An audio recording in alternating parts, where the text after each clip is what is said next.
Hey guys, Marianne Elliott from 360 Mortgage Solutions. So today I wanted to jump on talk to you about buy now, pay later accounts. And these accounts I'm talking about are like your Afterpay, Zip Pay, Step Pay. There's even buy now, pay in full through PayPal. So all these types of accounts. They were almost like the old school lay-by. So a lot of clients, and I realize I'm showing my age here, would refer to them as, instead of lay-buying it, you now use your buy now, pay later type accounts. And you're not wrong if that's how you're thinking of it.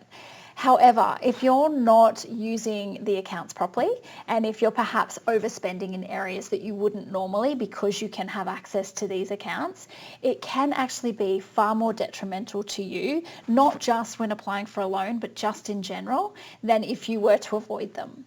Now look, my preference is to avoid them completely, but I know that they are a way of life and sometimes they are a necessity.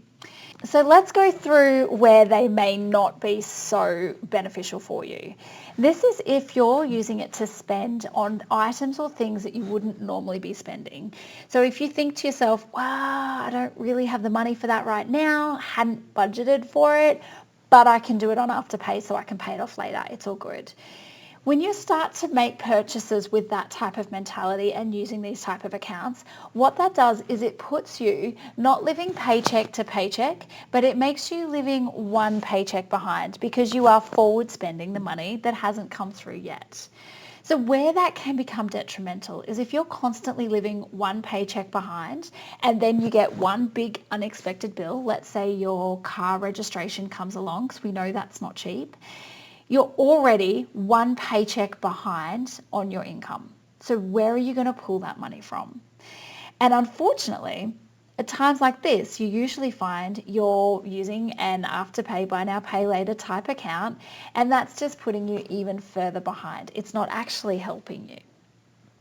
So how can you avoid it? Look, my preference is to get rid of your buy now, pay later type accounts. Close them down as soon as you can. Stop using them, get them paid out and close them down. Then what I would encourage you to do is when you get your income, your pay, your wages put into your account, I would put a portion of that money aside for your bills and I'd put a portion of that money aside for your spending. So next time you're at the shops and you see a pair of shoes that you really like and you want to buy them, before you think, can I put them on Afterpay, have a look at your spending account. If you have enough cash in there for your spending account and it's set aside for you to spend, then absolutely go and purchase them.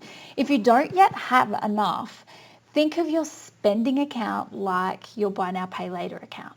And for the next couple of weeks, make sure you're moving enough money across to cover that purchase. If you can't maintain that, then that's a good indication that those shoes or that purchase potentially wasn't the best thing for you right now. And if you can adhere to making that payment across, then you'll have the cash in a couple of weeks to go and make the purchase. So this isn't really a tip, not necessarily a tip just aimed at if you're going for a mortgage, make sure you do this. Absolutely, it will help you.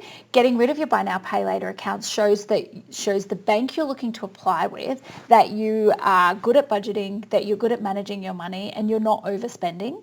But it also will increase your borrowing capacity because we're getting rid of those credit type accounts.